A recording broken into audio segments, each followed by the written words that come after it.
Thank you, thank you. Yes. Right, I think I'm going to go, I'll teach the next section, and then I want to hear about your unusual weather. Okay. Right.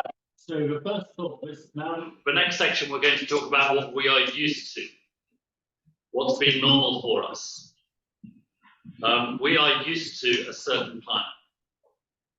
We don't think about it, but we've been used to it. So, for example, if you live, yeah. Oh yes, silly me. Yes. Same link coming up.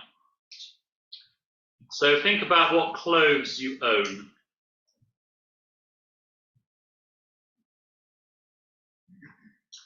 What clothes do you own? If you live in South. If you live in Iceland, you done? That one. Is that okay? Yes. If you live in Iceland, you have different clothes, right? You have certainly got a thick coat.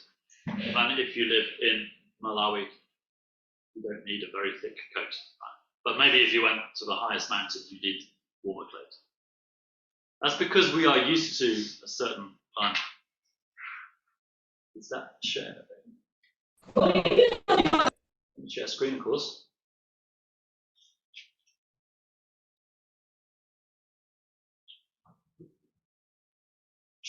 No, don't come back. That one. Yeah, good. And I even have a nice, good. Yeah, so we're used to it. So how about in Switzerland? I imagine that you have the local government has some machines that clear snow from the roads. It's true? Yes. In every part of Switzerland or just one or two places? No, everywhere. Everywhere. Soon we can say that. So in England?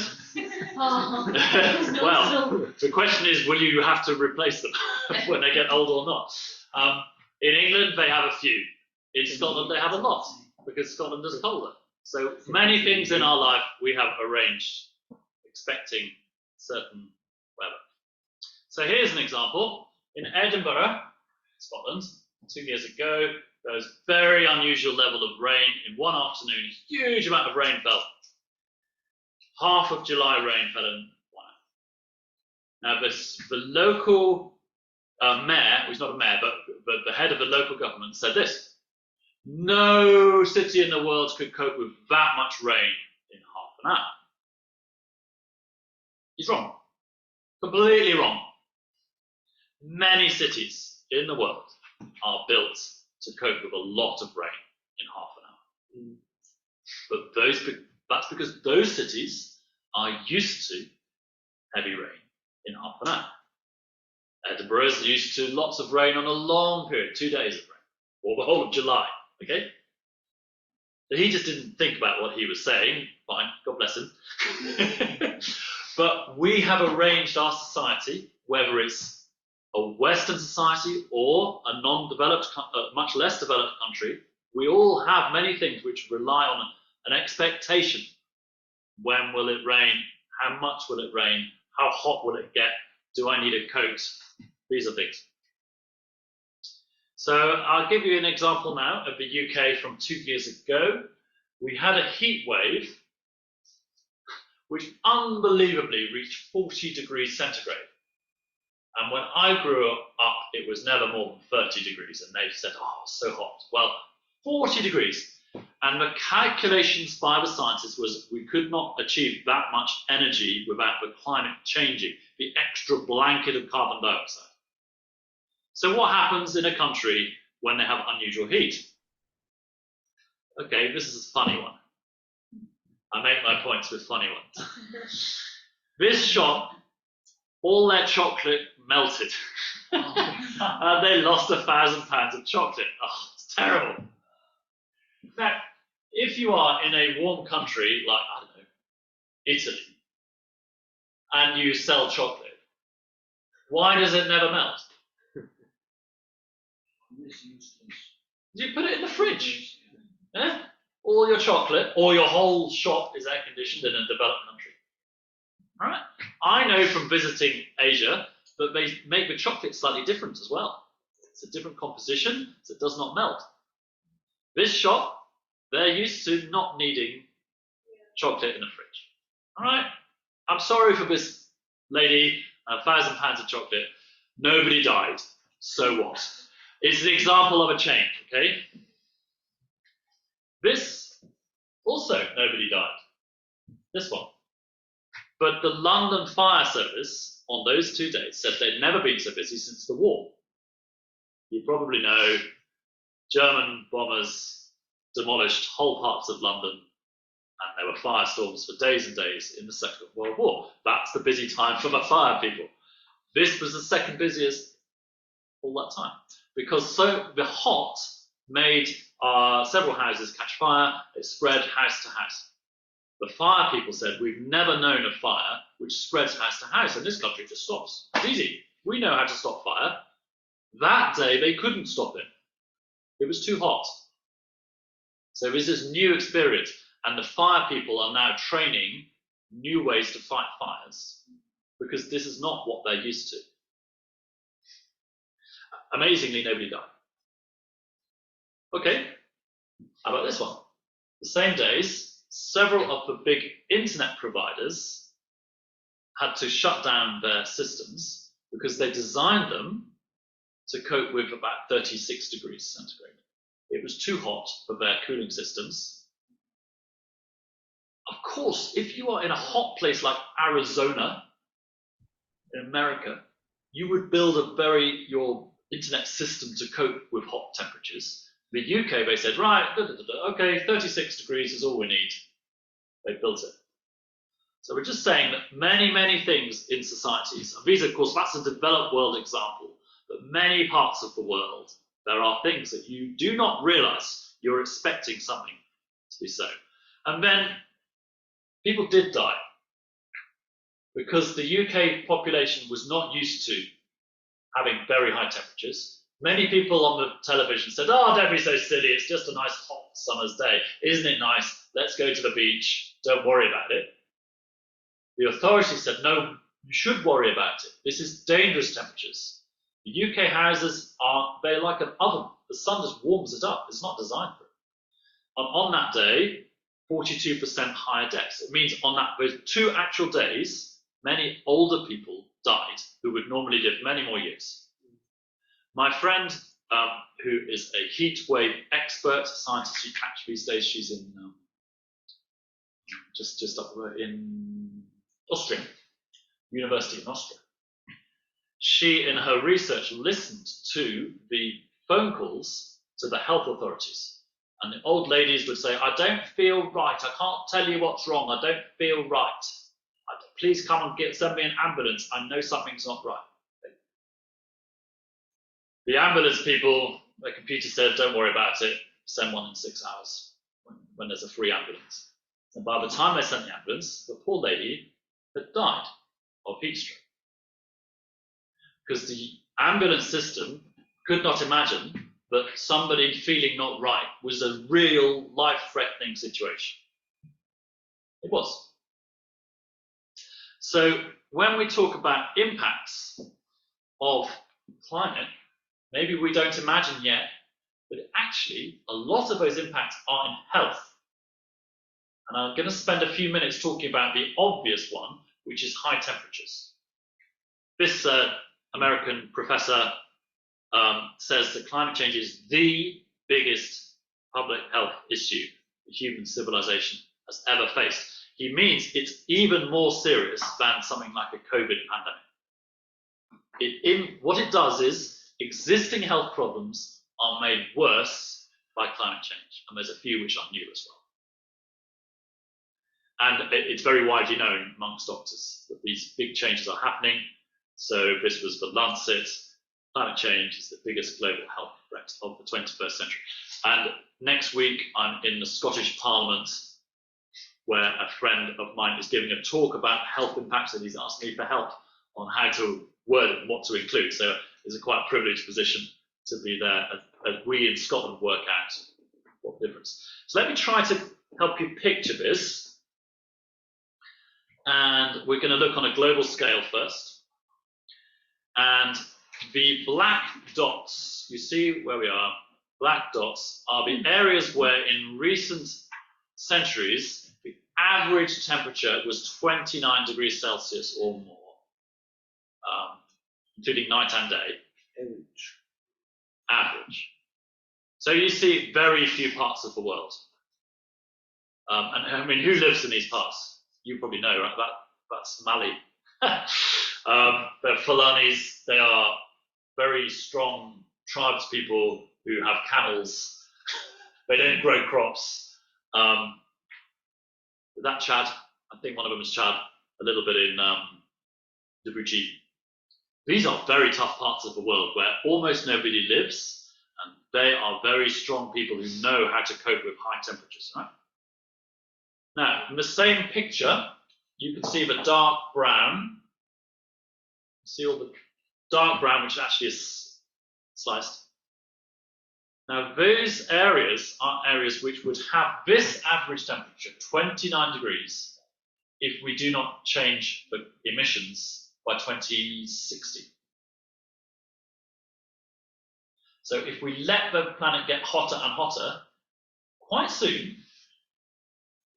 large areas of West Africa, most of India, a lot of what's the South America region, become like those parts of the desert where you need camels. This is not a world we should allow ourselves to go to. Yeah? That is a really difficult situation. Hopefully we will avoid that. And just, maybe you're familiar with this map. We've done a bit of mission study. Yes. This is the 1040 window. It's a map of the world where they noticed where most of the unreached peoples of the world are, and most of them are in this bit, this band of the earth. It's quite similar, do you see? So it means many of the most unreached peoples will also be very badly affected by high temperatures if we let it continue, business as usual. Already, most of these places are feeling some changes, and the emission needs to adapt. Just going to go into this a bit more. This is from the United Nations Science Report called the IPCC. It's a detailed summary of all the science. It tries to report to governments of what to take seriously and what not. And it shows you the days per year where combined temperature and humidity conditions pose a risk of mortality, so a death risk to individuals. And so the historic over here, 91 to 2005, there's no purple in that, I don't think. Whereas once you're into 1.7 to 2.3, this is like a global temperature. Remember I said 1.5 degrees C warming is one of the most useless ideas to try to explain to people. I'm sorry, I'm going to use it because they had to use it. So if we warm the Earth by 1.7 to 2.3, you do get parts of Indonesia and so on where this high temperature is dangerous. If we let it get to 2.4 to 3.1, there's more areas which are dangerous. And we zoom up to the next bit. In this graph, I've kept the overall thing at the top, and I've zoomed in to these at the bottom. 4.2 to 5.4. There's a lot of the world then where the combination of temperature and humidity is a serious threat to survival. What does that mean? We know people live in hot countries. What does it mean? Right, there's a technical concept for you. Wet bulb temperature. It's a combination of temperature and humidity. We all know that if we are in a situation where it's very humid, it feels more uncomfortable, even if the temperature is not too hot. But actually there is a point where your body needs to be able to lose heat by sweating. The more humid it is, the less easy it is to lose the heat sweating. So this means you can be at a high temperature with dry heat, and it doesn't feel as bad as being in a maybe 25 or 30 degrees, but very humid. Fundamentally, we have to lose heat to survive, because our body is generating heat, and we do that mainly by sweating. If you're a child or a baby, it's harder to sweat. If you're an old person, it's harder to sweat. The body doesn't regulate so well, as most of us here are reasonably fit, the middle-age range, okay? But any of us, we know, if we closed all the windows, put the heating on, got the temperature in this room to 60 degrees, we won't last more than a few hours. We'll be sweating, sweating, sweating. Well, the answer then is you drink. We would drink as much as we possibly can. Even after a few hours, we cannot lose enough heat by sweating. That's the physical limit to survival. At the moment in the world, there are just a few areas, mainly the Red Sea, a little bit of Pakistan, where the temperature gets so hot with its humidity that it is fatal. If you stayed there all day, you would die. It takes hours. But we're now getting to a stage where there's a few more areas which are included.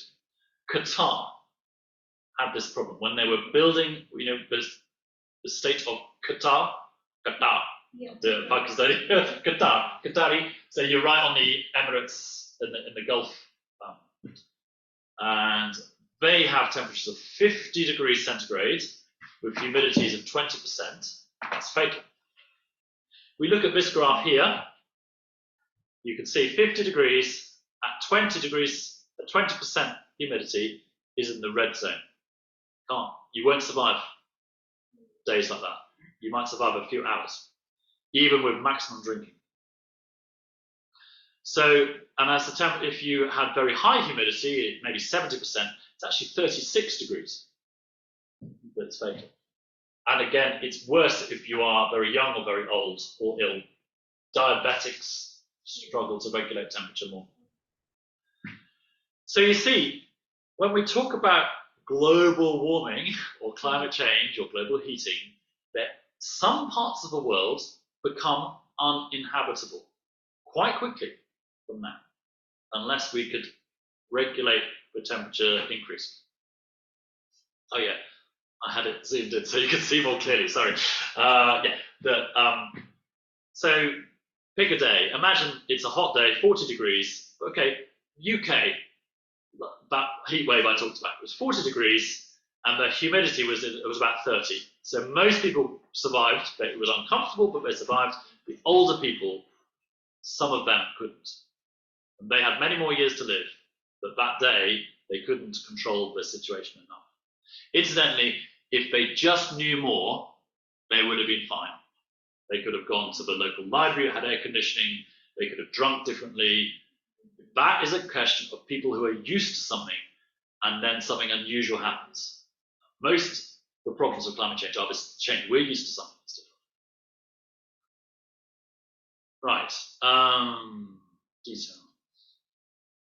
I did a special talk to some midwives in Uganda, so I prepared it. But just to say, no,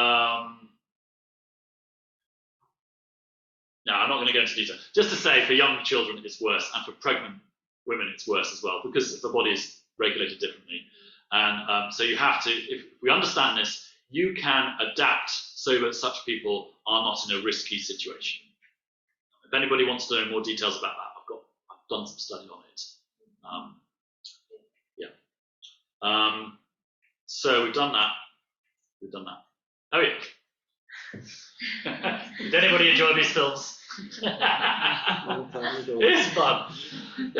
I assume it's because in the West you get people who know a little bit about climate, and they say, yeah, but the climate's always changed, it's not a problem. Why are you worried about it? I'm worried because the climate changes naturally. There were no humans in those times, or hardly any humans. Now we have this complicated society. We have buildings with a certain amount of glass. We have amazing agricultural systems that are feeding us. They all rely on a climate which was very stable for a long time. That's the first reason. So really we're worried about us having to adapt to big changes. It's going to be expensive, it's going to be difficult. Some people will die because they're not used to it. The second big reason is that the changes from Ice Age to now was a big change. It's probably 6 degrees global temperature change. But that happened over several thousand years. So at the moment, we are changing climate at about almost 100 times faster than that. The evidence is there's only one time that climate ever changed as fast as now. There's been 6 times when it's changed very rapidly. 1 time when it changed as rapidly as now. Any idea at all, geological history, what might have been that change? I don't know. Flood of Noah probably was not climate change. Okay. It was a particular heavy rain event. Yeah. It wasn't a long change. It was a short bit. Okay, dinosaurs. Think of the dinosaurs. If you know your dinosaurs, amazing creatures. How did God allow those to develop? I don't understand the timing of dinosaurs. I'm not going to go into that. It's old, millions of years ago. Obviously, there were something. What was right? But the dinosaurs' reign on Earth ended very quickly. There was an asteroid that came to smash into the Earth near in what is now Mexico. It changed the climate completely because of the huge fires it made, and everything changed in the space of just a few years, actually. Now we have birds. They're related to dinosaurs. We didn't have that. So, yeah, climate change. People talk about saving the planet. Nonsense. The planet will be fine. God made it with many ways it can exist. But we are adapted to a certain climate, and to change to the changes that are happening now is difficult. And the bigger the change we let happen, the harder it's going to be. Right, I'm going to put some numbers on this. So this is how much carbon is pushed into the atmosphere and how much has come back. And this is 1990s figures. So the natural system that God made emits quite a lot of carbon dioxide.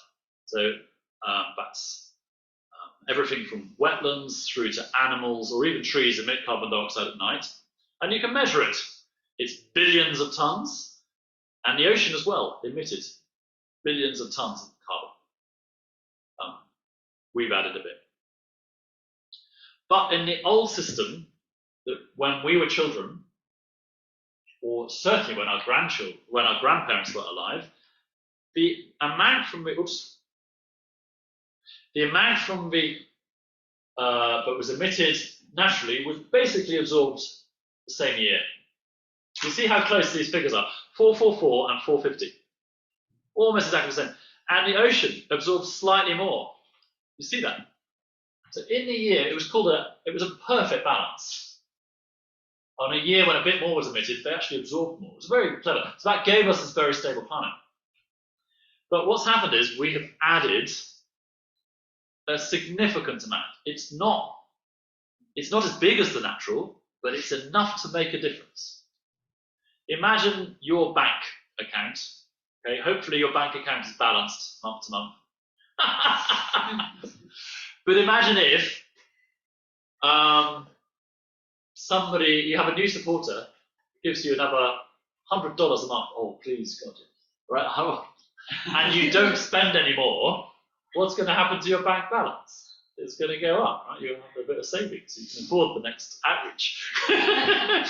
It's like that. It's a little bit more every year has caused this imbalance, and that's why it's going up.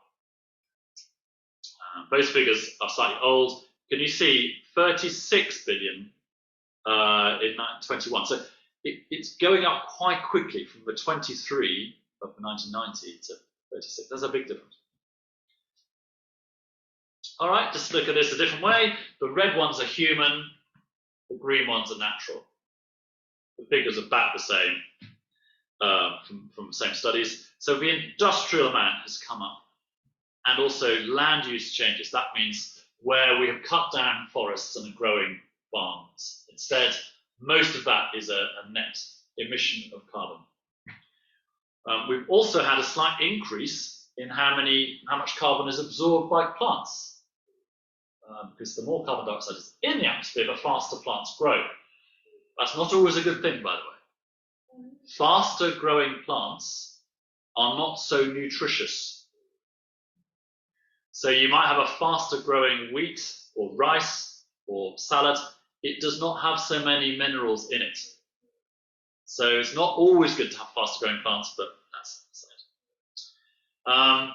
Yeah, so do you see it was balanced, but now it's out of balance. I have I'm going to keep on. So I have a picture for this. If you can imagine a water tank or maybe a swimming pool, all right, and you have there's a hole in the bottom or a drain. So if you add no more water, then level will go down. What the naturals? Imagine that is the amount of carbon dioxide in the air, the water level. So the natural system, God's system, there was a constant flow in and a constant flow out. The level stayed the same. When we had an ice age or natural climate change, it would go down because more carbon was absorbed and less was emitted by the natural system. We had huge deserts during the ice age, which now they are green grass. So the difference would be. So what we have done is we have put another pipe in the top, a second pipe, adding more water, more carbon dioxide, into this swimming pool, and at the moment, the hole at the bottom is about the same. So the water level is going up, the carbon dioxide level is going up. And particularly, instead of using carbon which is already in the system, we've dug carbon from under the ground, oil, gas, coal, fossil fuels, oil, gas, coal. That carbon was stored, was not part of the system for a long, long time. Now we're burning it. And that is why the extra pipe, the hose pipe of extra, is additional to the system and why the level's going up. In this analogy, the best thing would be to stop adding more water. So we could stop that pipe. The second thing would be to make a bigger hole in the bottom to lower the levels.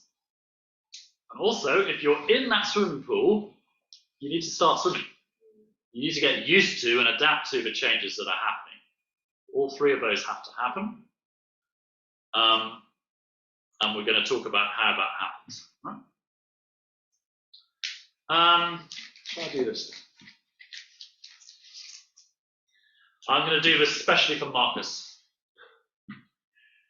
Especially for people who are exposed to disinformation, where people argue that it might not be humans that cause climate change. Anybody will benefit, but I am only including it because of you guys who might be exposed to this, okay? Who is not exposed to that? So, I am specially exposed to I think you are. I think most people in the West will be exposed to these kind of arguments. It's not humans. Climate change before, we're fine. So this is, I'm going to go through from a climate science point of view, what can change the climate? The culprits. Who are the criminals in the natural system? Who stole it? Right, the first thing, if the sun gets stronger, the earth gets warmer. Right? Over time, the sun does get slightly stronger for many, many millions of years. If the sun had been getting strong in the last few decades, that would explain the warmer climate we now have. Another thing that it changes is volcanoes. If you have a very big volcanic eruption, there was one in the Philippines in 1990, I think, called Pinatubo. It was the biggest we'd had for a long time. It cooled the earth for 2 years. So There was one a long time ago that erupted and burnt a lot of coal, and it caused the biggest mass extinction we've ever known in the Earth's history. So volcanoes can affect it. If volcanoes were somehow changing, maybe it would cause climate change. It actually cools it, by the way. It cools it. We have not seen a huge increase in volcanoes. The next thing that changes climate, the next criminal, is the orbit. The Earth goes around the sun, but it's not quite a circle. Sometimes it's a bit closer to the sun or a bit further away at different times of the year, and that means that these cycles which change over time, you can tell when they are, and that brings you in and out of ice ages, for example. They're small changes, and they get amplified by carbon dioxide. Next one, how much is reflected? When we have a lot of ice on the Earth, it reflects the sun directly. And so that means you absorb less of the sun's atmosphere, the sun's energy, you have a cooler Earth. Okay. When you have a lot of trees or a lot more water, it absorbs more. That's one reason why the Arctic Sea, where you have less sea ice now, it absorbs more energy. It's dark. The next one is composition of the atmosphere. What gases are there in the atmosphere? Now you probably know most of the atmosphere is nitrogen, almost all of it. It's 80%. About 20% is oxygen. Both of those, the energy comes straight through, doesn't even notice it's there. Like, almost no energy is lost coming through that window. So nitrogen and oxygen have no impact on warming. Then we have a few more gases, and one of them is very small composition, carbon dioxide. These days it's 420 parts per million, which is tiny. And some people say that it's so tiny, you are joking. I'm not saying that that tiny amount, parts per million, affects the whole world. No, you're rubbish. Imagine I had this to drink, and I had a little bit of arsenic in there. Maybe 400 parts per million arsenic. Would you want to drink it? No. It would kill you. That much proportion. Interestingly, the coffee we drink is about 400 parts per million caffeine. So that little bit does have an impact, right? So the composition of the atmosphere, even though you're talking about small proportions, it does have a decisive difference. And like I said earlier, that's old science. We've known it for a long time. And so fundamental, now coming back from this, there's this thing called imbalance. And I say sometimes climate change is actually quite simple, even though it's very complicated. It is quite simple. A 5-year-old can understand it. And it's about imbalance. It's about more coming in than is being lost. So picture yourself, it's a warm day, we're not in Scotland. It's a warm day and you're in a car. The car's not moving, it's not there. The sun is coming in. How is the temperature in the car? It's going to get hotter and hotter and hotter. If you can open a window, you should. If you get out, you should. Yeah. So we know that's because the sun is coming in, but not so much as getting out. It's actually like a greenhouse effect. So because more is coming in than going out, imbalance, a bit like your bank account, more coming in, not so much going out, it grows. And that's the situation where the climate changes. If you have a negative imbalance, so you're losing more, the planet cools, and that's when you go into an ice age.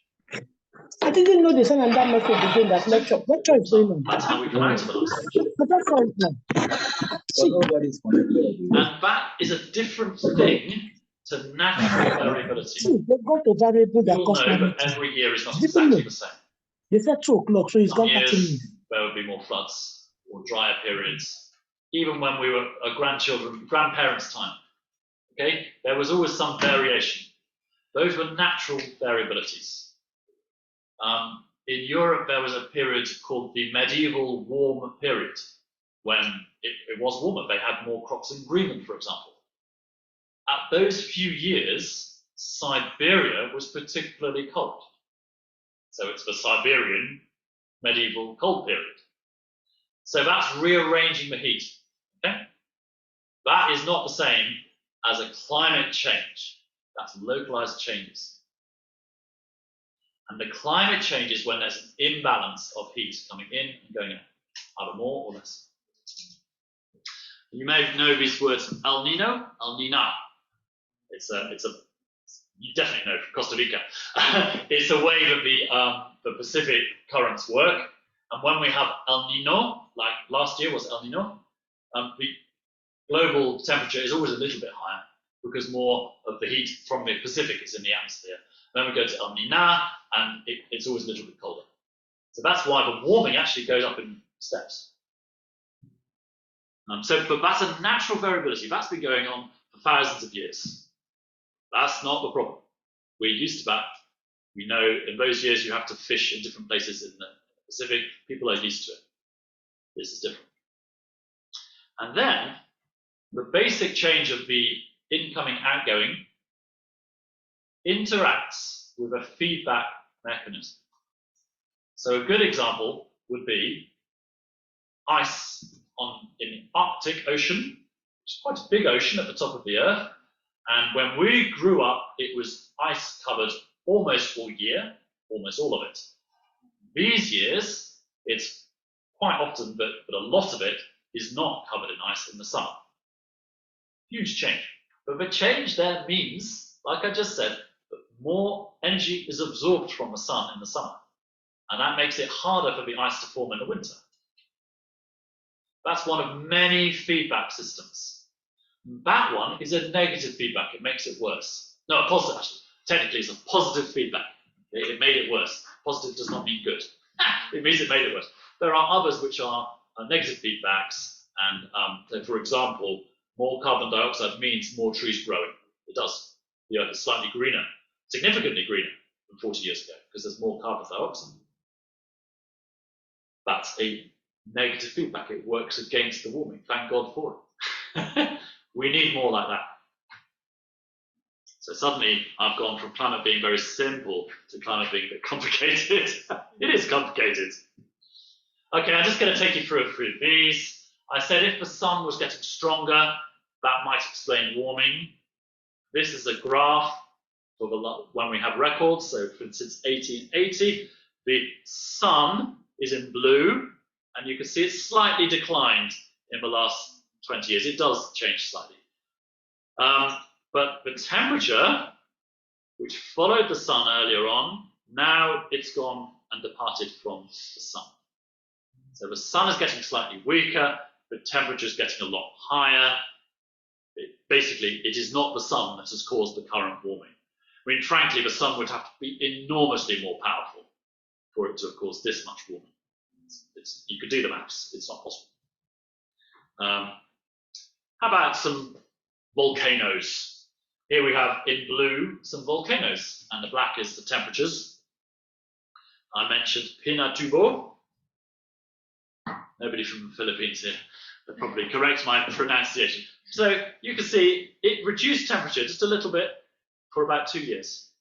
Okay, so we can measure these things. Well, we know the current change is not volcanoes. I talked about the changes in the orbit, how elliptical or circular it is. I can go into that in a lot of detail if you want. We understand that this is what triggers ice ages. Right now, we would be going slowly into an ice age. Maybe 3,000 to 4,000 years' time, we'd have big ice sheets growing again. That won't happen now. We've left that. That's where we would have been. You see this? It's how it's tilted. NASA has really good pages on that, and it was due to sun. So what we're dealing with is the total heat kept in the system. That there is now more than there was. Yes? Sorry, I couldn't grasp could we go the slide back with the globe? That what did you say about it? Oh, that's because it takes a while to explain it. This was one of the cycles, it's a 41,000 year cycle. So the Earth is tilted at 23 degrees. In real? Yes, that's how we have, it really is. Did you know that? No. That's why we got, this is a beautiful thing in creation. God built the Earth so that it goes around the sun at an angle, and that's why we have seasons. I mean, yes, I know it goes, but I didn't know that it turned like this. I thought it just goes. Yeah, if you find a globe, you know what I mean by a model of the Earth, it's always tilted at that angle. At the moment, that's 23.5 degrees. It does vary by 2 or 3 degrees, and it just wobbles. That's because of past impacts. Yeah. And so you can imagine then, if it's less tilted, then you have slightly less seasons. The seasons are less serious. If it gets more tilted, the season difference is more, and that means you can build an ice sheet more easily. So the early ice ages, 2.5 million years ago, were due to that one. The more recent ones were, I haven't got it, was the obliquity, was this one, 100,000 year cycles, where it's slightly closer to cycle. This was discovered, fascinating study. This was discovered by a guy from, well, he was from the Balkans in Europe, and his job was to study concrete. Then there was a war, and the government said, you mustn't study concrete because then you might send the secrets to our enemies. Study something else. So this chap, Milankovic, said, what should I do? He was good at maths, so he started to study these things. He said, oh, look, the cycles are the same as what we're finding in the ice sheets. So scientific discoveries are amazing. The guy is called Milankovic. You can see that's his name, Milankovic. It was just over 120 years ago. Right. So that's an example of the Arctic Ocean. You can see that the less white ice you have, the more its darker colour you can absorb. Right. So the last question I have for people you might encounter who say it is not carbon dioxide, it will be one of these funny things. If that could be true, you have to explain why extra carbon dioxide would not cause a huge increase in temperature, because it always has before.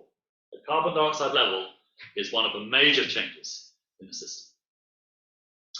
And then this is a really useful graph or diagram. There are lots of other ways we measure the atmosphere that tell us that it really is the change in carbon dioxide that's causing it. So let's start with the simple one, more fossil fuel carbon in the air. We know how much is burnt because the governments tax it, so they have a good record, okay?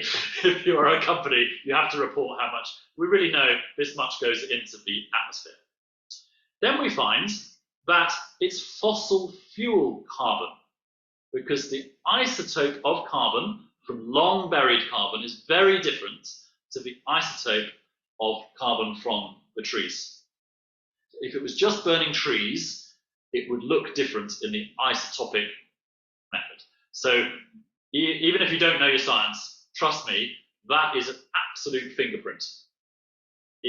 There's no question at all that the extra carbon dioxide in the atmosphere was buried for a long time. Now it's come out. And you can measure the proportion. Other thing we find is, maybe you've noticed this, nights are warming faster than days. And actually, when you're dealing with heat waves and the impact of extreme heat, this is one of the problems. Is in the old days, on a heat wave, you would be able to cool off at night. But with the extra blanket we have around the Earth, the temperature does not go down so much. You have very uncomfortable nights. I know the India heat wave from 2 years ago, one of the big problems was the nights did not get much cooler. So that is a fingerprint for the blanket, the extra carbon dioxide. It won't let the heat escape like it used to, or less. We can also measure heat that's coming back from the atmosphere. We can also measure the fossil fuel carbon in coral. So if you go under the water, you find a coral, you sample it, you can see that it's definitely fossil fuel. It's long buried carbon, which is now being built into it. If you go back to older coral, 50 years ago, 80 years ago, 100 years ago, it goes back to being the old. Right. We also can measure how much heat is escaping from satellites, and less heat is getting out because more is trapped. So, yeah, we're quite sure of it. I'm not sure you don't. Here's a question. Have you got a question? Yes, or something to clear.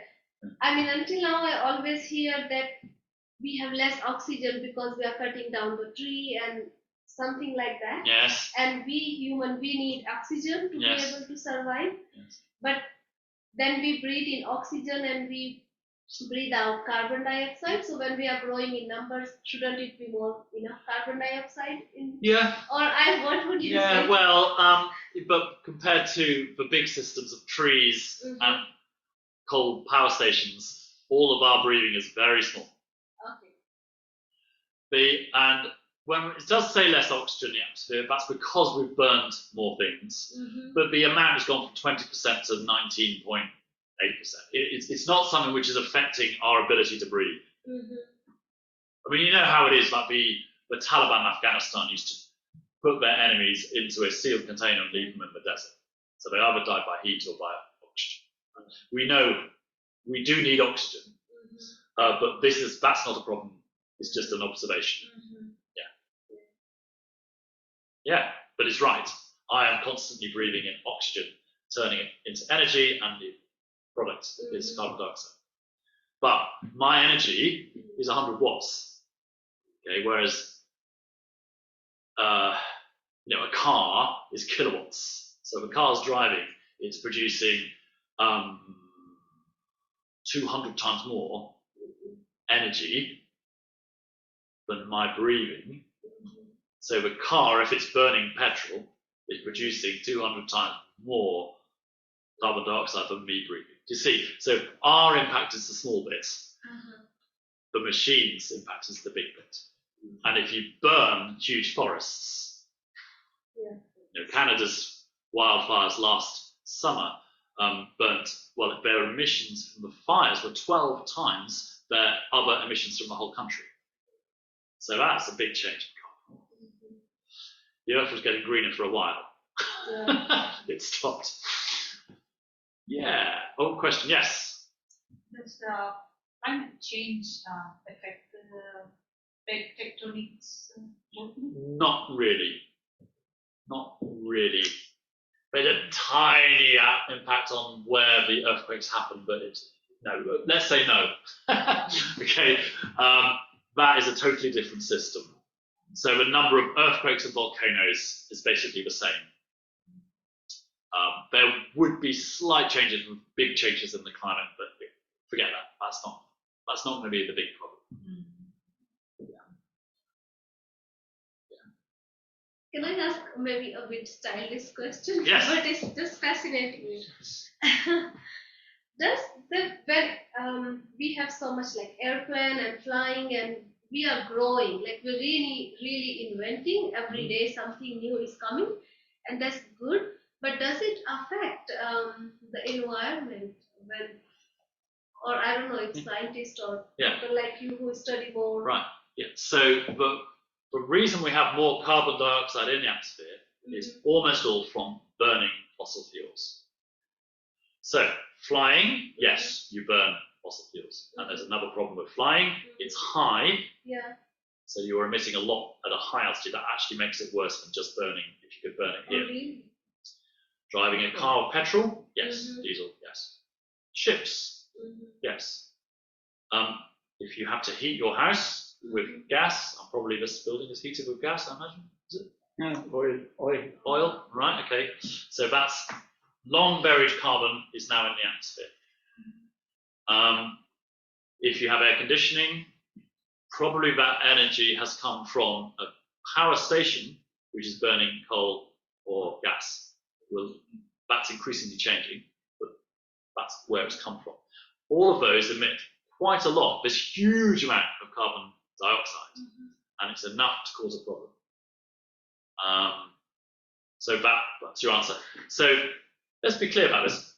Fossil fuel energy has brought us tremendous benefits. Okay. Oh, everything we have done so well in healthcare, sanitation, in the conditions people cook in, huge health benefits, as well as enjoying things like being able to travel easily. Yeah. These days, many people have family in different parts of the world. That's only possible because you can fly to them. Yes. You know, to build a building, you have to have a crane with a diesel machine. It's much better than the old days when it was just what you could build by hand or a donkey. These are huge changes and so beneficial. Concrete. When you set concrete, it emits a lot of carbon dioxide. Okay. Yeah, it's another problem. There's solutions to that one. So that has brought, thank you God, for all of the fossil fuels that brought better life. But now we know it has a very, very serious consequence. And also, as I'm going to go into, also we have technologies to avoid more emissions. And that's what we'll be talking about in the next few sessions. Because the alternatives now can give you most of those benefits, sometimes better benefits, without putting more carbon dioxide in the atmosphere. And now that we know about it, we must change. So that's kind of where we are. And the time for break. Yes, we can do it now. Break. Yeah? Yes, let's take a break until 5 after, and then we go on. Yeah, I love the discussions. It's very, very interesting. Welcome back. Okay, I'll just carry on, and if you find me talking too fast, you have to wave. We'll do this, all right? Because sometimes if I get excited, I go even faster, and then you really can't understand a word I said. Okay. Well, you understood that I did not understand yet. Okay, these two graphs are quite important, and they are a summary of thousands and thousands and thousands of scientific studies. I have a kind of friend or somebody I know who works in this IPCC report. It's the UN scientific body that tries to bring all of the science into one place and say, well, is the problem bad? And where is the problem? Because if you read one paper, it might be replaced by a different paper. He works, I just need to give you this anecdote. He was talking to these YWAM leaders in our gathering. He is a Christian, absolute world expert. He works on this body. And the YWAM leader asked him a question. He said that there must be a lot of money that you guys make from writing this report. There must be lots of funding. So, of course, you have an incentive to tell us it's bad. And he said, oh, I never thought of that. Where's the money? He says, no. We do our meetings on Zoom. Twice a year we fly to one place. There's some money from the government for that. And every other cost is in our evenings and weekends when we don't see our family. So most of these scientists, it's an extra to their career because they're wanting to make sure the reality is clearly communicated. In some ways, you will find YWAMers are similar to some scientists because the scientist wants to understand something. They want to know the root. They take great pleasure in truth. They love to expose a lie. In some ways, we have something in common, you know. That guy also is a Christian. God bless him. Right. This summary then. Look at this left-hand one here. They've looked at global temperature for the last 2,000 years, so since Jesus, and they've said, generally it was going down ever so slightly. And then in recent years, you see the black line here, as you observe it, with thermometers and other ways to measure temperature, gone up very, very steeply, which is what we have actually experienced. Most of what we experience is the extremes. Actually, the averages have been going up as well. This one here, they tried to model what would happen if there was not the extra blanket of carbon dioxide. And that's the blue. Okay, so that you put in the sun, you put in the volcanoes, you put in the existing levels of carbon dioxide, and it's roughly the same, a slight decline. Instead, the black line is the observations, and you can see it's gone up. Similarly, if you use the models, the computer models, and you include the carbon dioxide, as well as the sun, as well as the other things we just talked about, the volcanics, that would be the brown one. So you can model it, and you can observe it. Guess what? They're very, very close. Most of the models, and there are thousands of models, are quite accurate, especially the ones that actually get published. So just to summarize again, the extra carbon in the blanket that used to be buried is coal, gas, methane, and oil. It was not in the system, and now it's in the system. The old system, as we inherited it, our grandparents' time, the oceans and the forests and the people emitted carbon, and they absorbed carbon. And the two were just beautifully in balance. Then we added a lot more by burning. Just to say, there's one other area of emissions which has changed, and that is agriculture. It's about a third of the total emissions, so it's not small. Fossil fuels and agriculture. And we will talk about this, meat production, which has increased enormously in recent years. Meat production is the big criminal here. I like meat, I enjoy it. We now eat a lot more meat than we used to, and that's the problem. So agricultural systems are a significant part. So now let's go a little bit more root. If you're in worldview, you are also thinking about the underlying reasons, the beliefs. One of the very big problems is consumerism. It means using more. So that's overconsumption. And we need to think in different categories. Development like a new hospital or a sewage system does emit some carbon to build it and run it. But this is good, it brings immediate benefits. How about something which is a bit extra?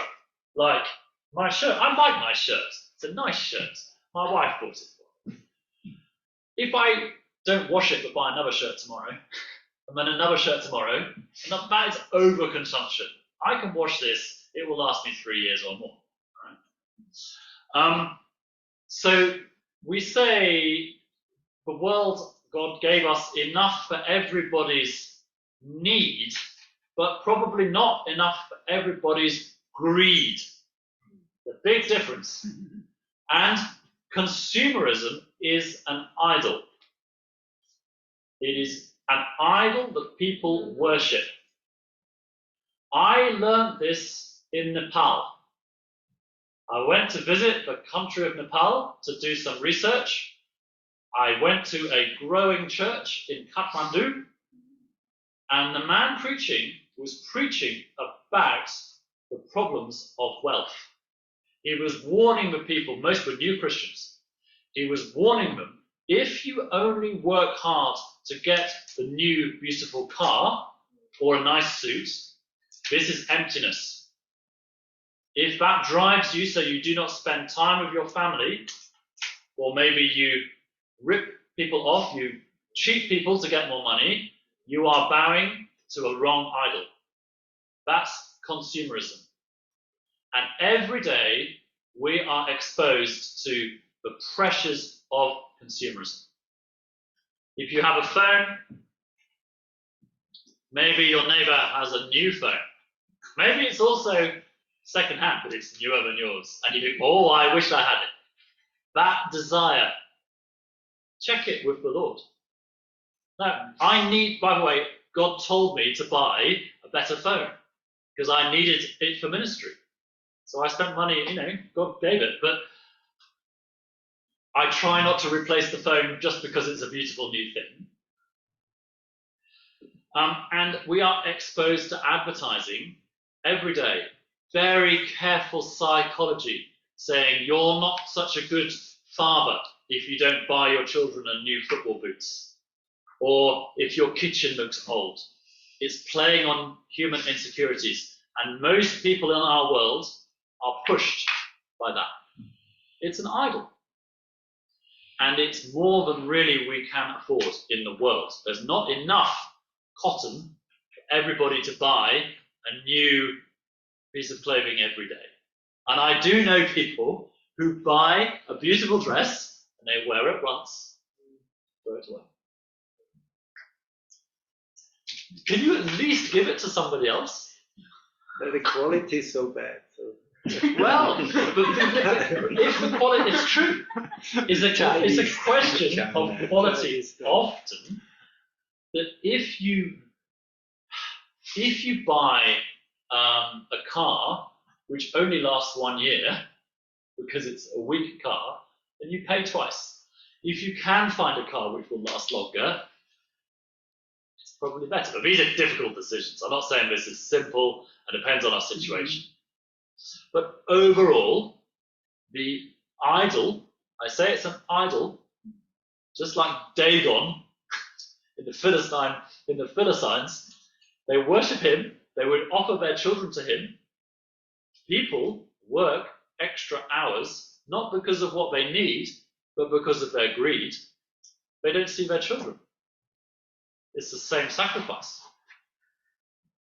So we all, in our teaching, in our own hearts, we have to be very careful about this. Because it's in your face, the advertising, the pressure. Of course, and if it's not you, it might be your supporters. Some of them are captivated by this. I have a good friend who is now very high up in a tech company, and we have conversations to help his heart remain pure for Jesus and not be distracted onto the corporate growth thing. But bless him, he's doing a great job, amazing. But in that world there's a temptation. So sometimes our ministry can be to these people. So so it's different to development, where you have improved life, maybe for a long time. That did involve emissions of carbon. It's not the same as a lot of wastage. I'll give you an example of how to think about this. We all know Jesus' parable about the young man who took the inheritance from his father before he died, then he went away and he wasted it. The prodigal son, we call it, or the very loving father who welcomed back. So in that story, we've got two sons. They both have the same inheritance. They both have problems. Okay, you could teach it pastorally, but maybe you never thought of this. The one who wastes it had something valuable, wasted it. Now, thank God, he was able to come back to the father and be welcomed back. The other, at home, did not waste it, and they lived with abundance. How do we know that that family had more than enough? It's two things. They had a servant. He said, bring a robe for this man who was dead. And they had a calf ready for celebration. The fattened calf. So there's two paths. They had a resource. Do they waste it? Do they use it well? And one reason that Switzerland has done well, is very careful stewardship of the resources they have. I respect it very much. It doesn't always explain wealth or not wealth, but definitely the biblical standard is to steward what you have for good.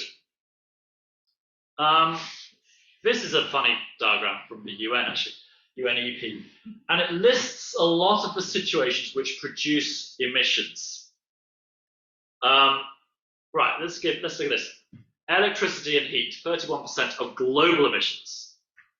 So there's lots of different situations where you're burning oil, gas, or coal to make heat or electricity. And you can see it's a very large amount of most societies in the world. Now I'm just going to go straight down to this one. Fugitive emissions. We talked about criminals, who are climate criminals. Where is the fugitives? Who's been running away from the law? Fugitive means escape. And the funny thing is that 5.9% of global emissions are leaks. If they escape, it's gas which escapes. Typically, that's a gas pipeline where the joint is not very good. It's a little bit escaping. Goes in the atmosphere. Here's a random fact. Russia has fugitive emissions of 1% of global emissions. If they could just mend their pipes, we'd be 1% better off. So you can see there's some things which with fairly easy effort, they can correct it. And agriculture, they're the green. Waste is an interesting one, 3.3%. It's one area where many people could improve their own emissions if you don't throw away food waste, because food waste, when it decomposes, will produce methane. If you instead you can compost it in a good way, it will not produce methane.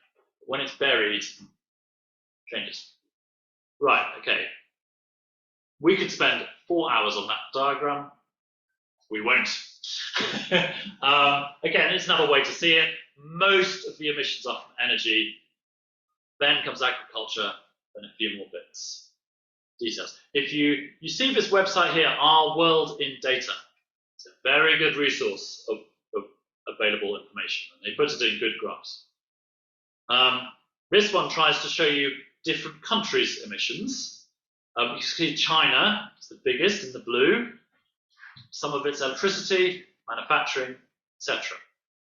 India is number 4 and growing. Russia's number 5, even though it's a small country by population, and that's because they waste so much. This is before the war. After it would be. Now they I don't know what to say to there. fix the pipe anyway. Anyway, if you're interested in trying to understand different countries, it is quite interesting. And I mean, Pakistan is here, next to the United Kingdom. If you go down a very, very long way, you will find Burkina Faso. Those are countries where really the amount of emissions is very small, and historically very small as well. It is very unfair that most emissions have come from rich countries, but the impacts are being felt by everybody, and worse by people who are less ready for it, which is generally poorer countries. That is a problem which the UN sometimes tries to look at and sometimes avoids. So, but if we have to say it, it is unfair, it's an injustice. And oh yeah, this one is historic emissions. You look right back, USA has still emitted more than China. Even though China is now the greatest emitter, that's because they've grown really recently. Now I'm going to give you an example of a change. We're going to do quite a lot about answers. This one is Scotland. I like to wave the flag for Scotland, even though I am English, but I support Scotland because God has called me to Scotland, so I will be supportive. Now, It's the same. I'm a missionary, right? It's the same. No, really irritated. Never say that to a Scottish person. No.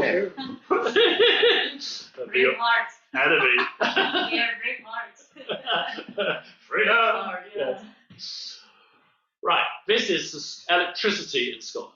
for the last 15, 13 years.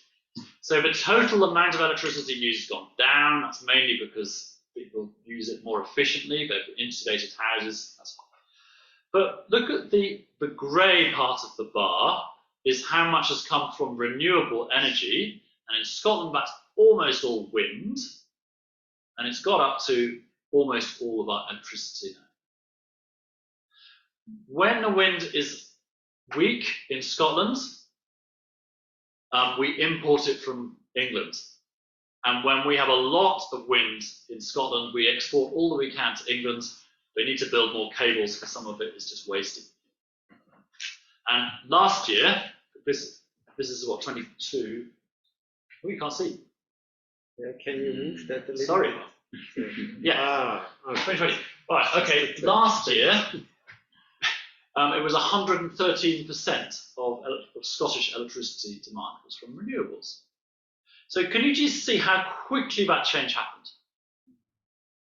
This is possible for many countries. Uruguay in South America has changed in about the same time scale, about 10 years. It's changed from being mainly gas and hydro to being hydro, wind, and solar 100%. They operated for 100%. They operated for 100 and something years. 100 and something days with no fossil fuels on their grid last year. Some people say renewable energy is not ready. Rubbish. It is ready. It just takes the commitment to do it. And Scotland has a lot of wind. It's a windy place. It's not the same in every country. Other countries have a lot of solar availability. We are now in a stage where things are changing very rapidly away from fossil fuels. It needs to happen more rapidly. Just for your information, this is Scotland. Most of the new wind is actually built in the ocean because the wind is strong in the ocean, and you don't have to pay a farmer for a turbine. And you could build they're huge, absolutely huge things, much bigger in the ocean because the ship can take them. So it's not what you imagine, right? These things are changing. There's one. The new ones are bigger than that. And you see that, right? Just say the cost is interesting. The cost is much, much cheaper than gas. So that's why they're displacing it. 5-10 years ago, you had to subsidize wind because it was more expensive to build. Now, two things have happened. Gas price has gone up quite a lot, especially with the Ukraine war. But also, they got bigger and better at building offshore turbines, and now they are cheaper. I mean, they're 5 times bigger than they were 10 years ago. It's just amazing. We do still subsidize it slightly because we say in the UK, if they are producing energy, we will pay for it. It's a sort of subsidy because sometimes they're producing when we don't need it. In my own experience, in our house, we have a special arrangement with the supplier that they give us cheaper electricity when it's very windy. And I was just showing Ezra about how we control it in our house with our phones. So that's where the technology is going, where you will get different prices of electricity depending on whether it's sunny, depending on if it's windy. So that will trigger people to use things. And already, for example, a big supermarket that has a big freezer section, they have an agreement with the electricity company. They can turn the freezer off for maybe 1 hour to save a lot of electricity when there's a lot of demand. And then they switch it back on. It doesn't affect the food. Food's still fine, but it's a way that the economy can help cope with the changes. So changes are coming. This one's great. This one is actually 2023. Yeah, 23. So this is last year. You can see that each of these areas are building more renewables. Yeah. So solar is the biggest, and solar is the fastest growing. China is amazing. They are building across huge areas of desert. They're building solar panels. Okay. So anybody who tells you that China is the big problem, it is a problem, but they're doing a lot about it. They will probably peak emissions the next year or maybe the year after. It's very interesting. Very interesting. China still builds coal-fired power stations. They're building some this year, but they are burning less coal. It's really intriguing. So when we heard they were going to build more coal-fired power stations, everyone said, oh, see, they have a big problem. In practice, they're burning less coal because it's more expensive than the renewables. So they switch off their coal plants often. That's the problem of a controlled government, I think. Yeah, just to look at this comparison, China's new additions last year were almost as much as the whole of the rest of the world. You see this one on this side? What is this comparison? The comparison is how much new renewables were built on their grid. You can see India's catching up, right? But they've still got a long way to go. Yeah, so I'm going to show you a few things about some examples of the UK grid. So you can see on the left here different ways of generating electricity. On this day, May, in the afternoon, gas was the biggest, no coal, quite a lot of nuclear. We have some old nuclear which is still working fine. Solar, even at 4 o'clock in the afternoon, we had quite a lot of solar and a lot of wind. We were selling to France, Ireland, Norway, Netherlands, and Belgium. So we have cables under the sea. The future system will be lots more connections, and I think West Africa will have a grid, by the way, that will connect different countries together so that you can export cheap electricity to your neighbour. So we've become more connected. Then another day, October 23 in the afternoon, you see what's happening here? It's a windy day. Gas is very, very low. Nuclear is about the same. But the wind is enormous. Every year we build more wind. And then to give a picture, and listen, the UK has made so many mistakes in climate policy. Lots of mistakes. And we missed good opportunities.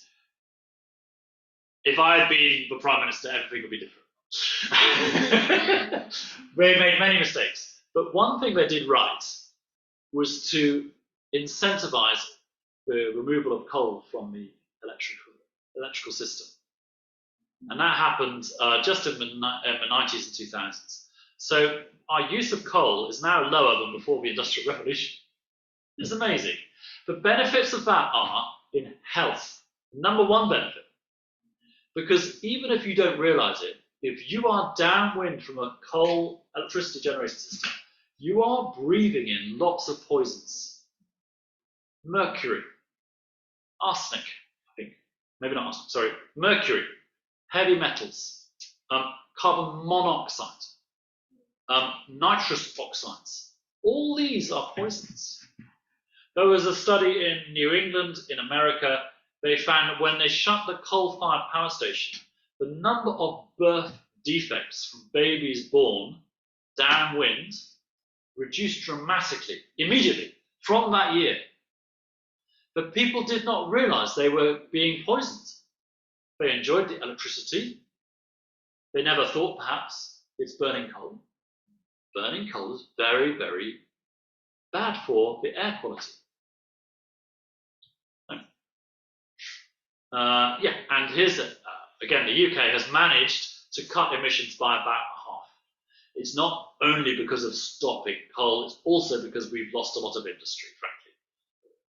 These are summaries. So, you know, well done, they did something right. The government was stupid, but did some good things. And now you buy it from China. Well, yeah, you can do the maths. You can do the maths on imported emissions from China and other countries. And it is significant, but it's not the whole story. Yeah. Because some of their production is more efficient. I'm going to go past that. So it's not just the UK. The USA has actually reduced emissions quite a lot, even under Trump. who was opposed, he pulled the whole country out of the Paris Agreement. He didn't realise that it's really economics that drives this, and coal was more expensive than natural gas at that time, and solar and wind. He came into the office saying, we will protect coal jobs. They actually dropped more coal during his time than any other time in history because of economics. Right? Anyway, what he says is what he says. He's not interested in reality. Right. So the US is on an interesting path. But then if you include China, yes, China has gone through the roof. They, by the way, their big incentive for now reducing coal burning is air quality. In their cities, many people die of lung problems. It also causes heart problems because you breathe in the very fine dust, and people die early. Even quite young people die of heart problems because of the air quality. So it's also really serious in Delhi, by the way. Delhi is one of the most polluted cities. And by the way, that problem is also caused very badly when you burn forests or agricultural areas. Really horrific. This one, Yes. very recently we have seen that China also is into very much of renewable. Yes. They are improving, but why is it here in this graph it is too high? Because although it is building very much renewables, it also built huge numbers of coal power stations.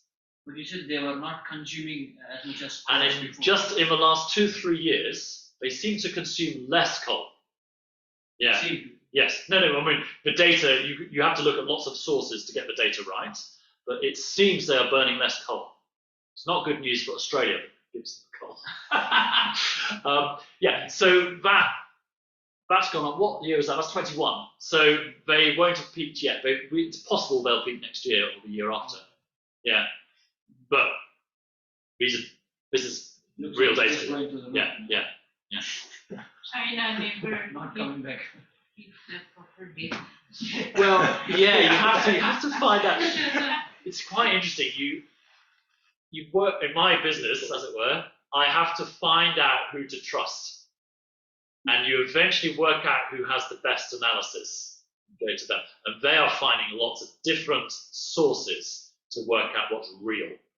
Their public reporting is not always true, but if you look, yeah, they find ways to find it. Yeah, it's very interesting. Shall we do that? Yeah, the left one matters a lot. I'm still dealing big picture here, okay?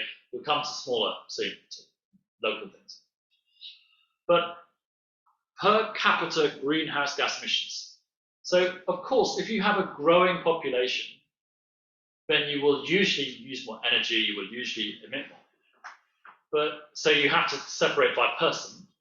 And we find that the United States has always been more per person than the United Kingdom. Per capita means per person. But they've both been declining, which is good. It means you're still having a reasonable standard of living, but using less, emitting less, okay?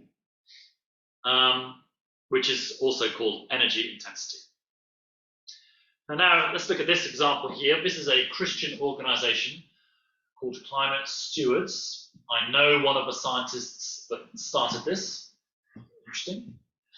And they are finding ways to absorb carbon or emit less carbon in developing countries. This example here, I think, is Nepal, or maybe Yeah. it looks like it, doesn't it? Yeah.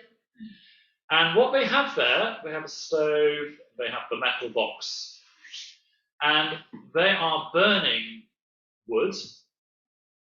But this is a new stove that they, in the village it was made, you have technicians, and the money for building it came from, I think, a Western donor, and it uses much less wood, maybe 10%. Amazing. So they used to burn wood for their cooking. The smoke was in their face. It gives you very bad lungs, and you have to use a lot of wood for the same cooking. This kind of level of technology, which you can make in the village to a good design, The pipe takes the smoke away, everybody's better off.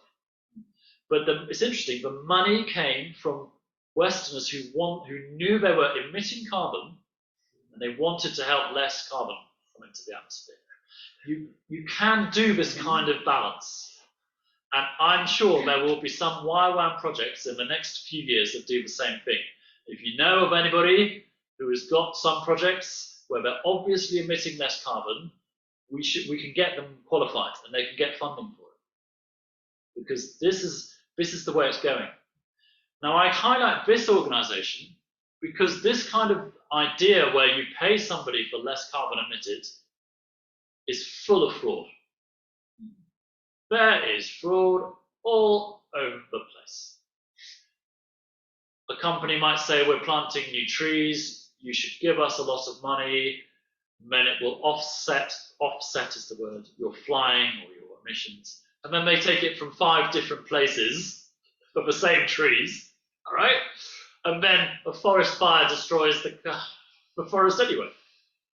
There is fraud on so many levels because there's not really very good regulation. And that's part of the UN's job, actually, is to agree with the standard.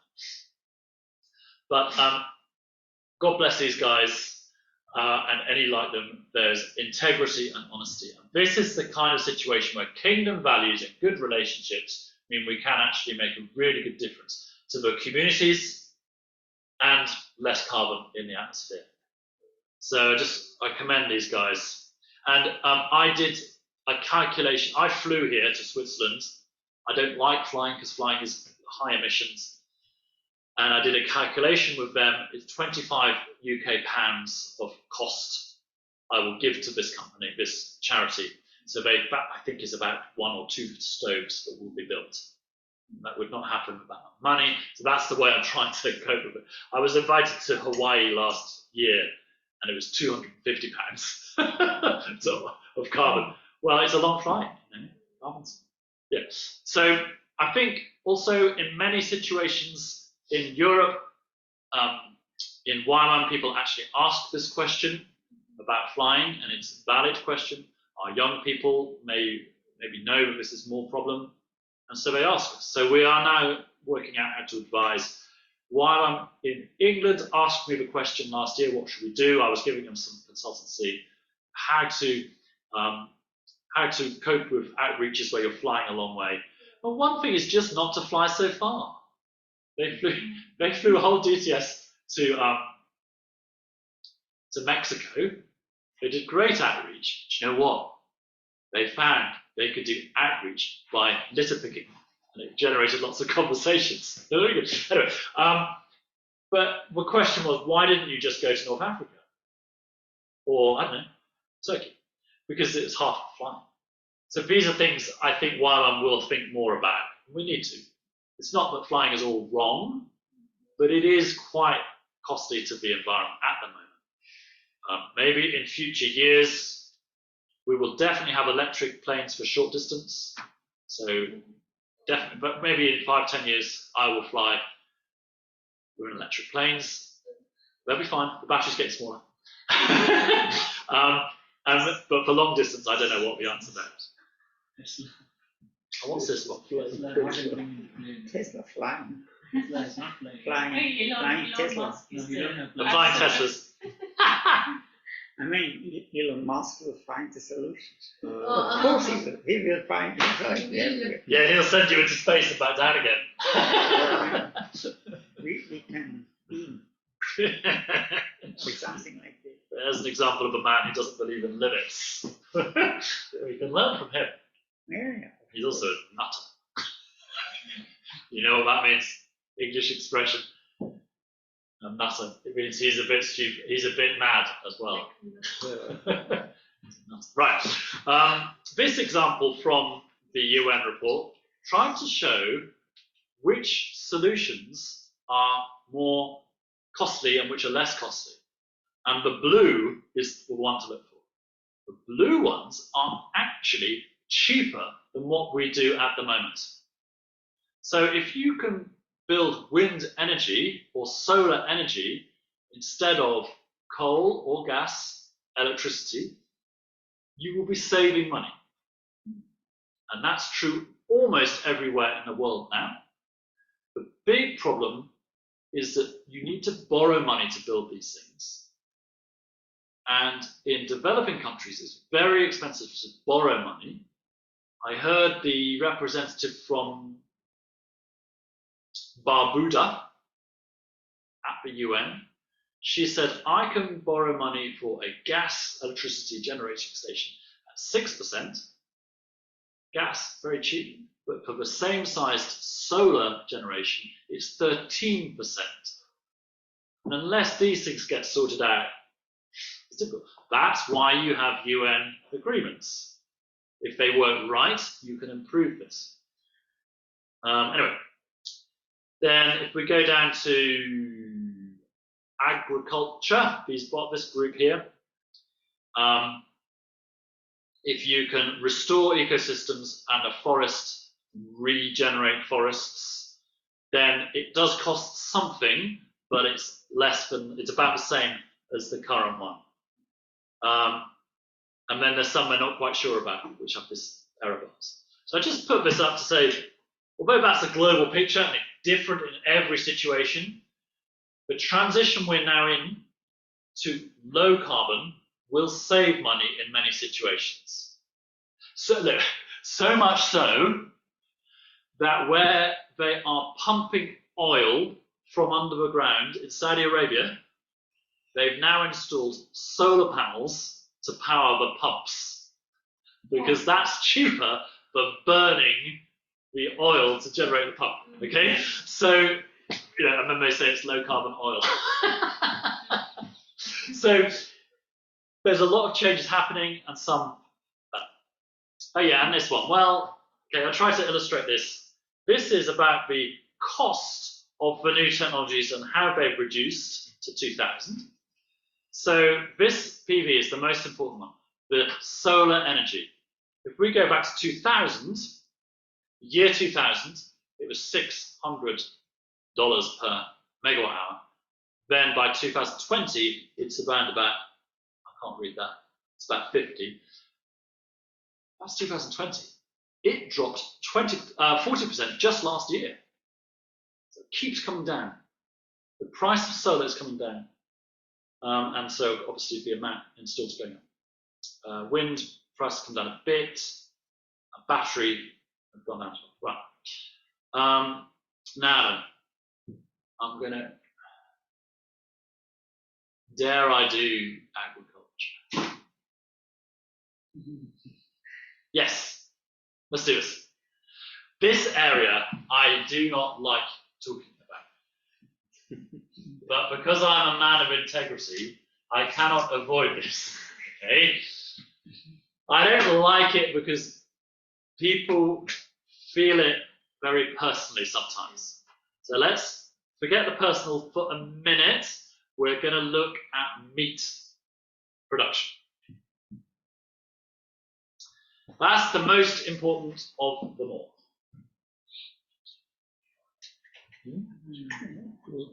Just think about very much. Okay, I'm going to do two of these and then we'll stop. This is the most important one. The amount of meat consumed in the world has gone up and up and up. Look at America. In this period, 1961 to 2020, it's nearly tripled. There are many people in America who will eat a bit of meat at breakfast, a bit of meat at lunchtime, a big lot of hamburger at tea time. If you went back 100 years, they may have meat once a week. My grandparents were wealthy. I think they only ate chicken twice a week. These days, people expect a lot more. Even India, the amount of, because many people in India do not eat any meat, but the total amount of meat has still gone up a lot. China, miles up. So that one says, of all the mammals on Earth, 89%, sorry, 96% are livestock and humans. Think of every wild animal you can think of. A squirrel, a fox, elephants, lions. There's not many, there's a few. There really are not many.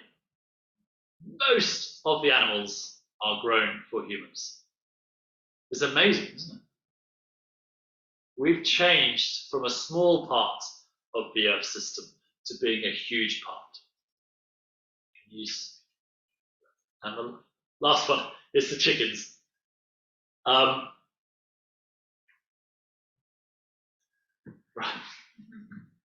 Of all the birds in the world, and there are lots of birds flying everywhere, but 70% of all birds are chickens. Humans managed to grow and kill, I think it was 14 billion chickens every year. So, or maybe more than that. It's a huge number of chickens. And of course they're bigger. You know. So I'm just saying, the balance has changed a lot, even in just the last few years. And I'm going to leave it at that until tomorrow, when we'll talk about the impacts of this huge number of animals. They affect the planet.